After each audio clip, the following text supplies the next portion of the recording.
I don't know, I just felt like saying this poem today, and then someone said something similar to it earlier, so I'm just gonna do it. I wrote this poem about 2.5 years ago, and it's a special one to me, so. The first time I got sober was the first time in my life I actually felt alive.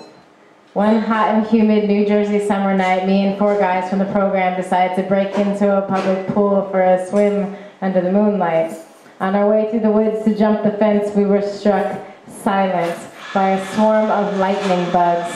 A soft, dark blanket of evergreen trees provided a backdrop for thousands of fireflies blinking on and off like flash photography in a packed stadium. It was miraculous. A group of addicts, awestruck for a moment that expanded into eternity, a feeling we've been chasing the whole time we were using. Eventually, we got to the water. I told someone I didn't know how to float, and they laughed as I flapped my arms upward, trying to swim to the surface.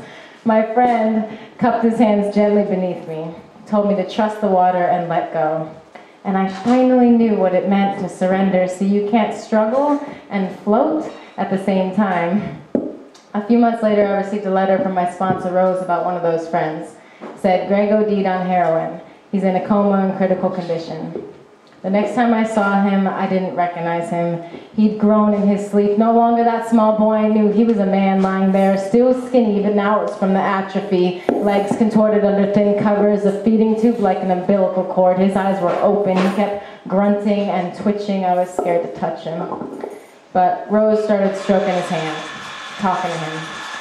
So I did too, leaned close, said, Hey Greg, it's LeighAnn. You recognize me? I cut off all my hair. Are you dreaming in there? And just then he picked up a curled finger, started struggling to speak, and tears started streaming down his face. It was like he was using all of his energy to struggle out of the deep end he'd fallen in and fell back.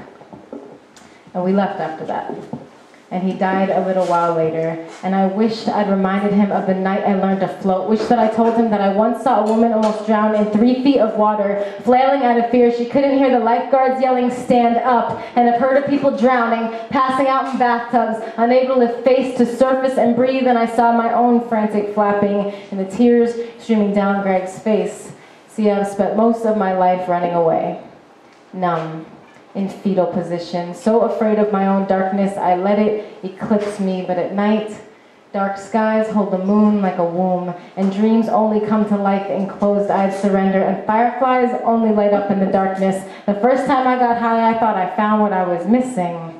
But sobriety let me teach children to catch lightning bugs for the first time.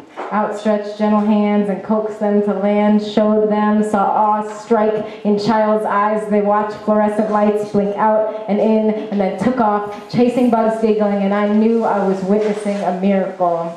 I had 16 days sober when I wrote this poem.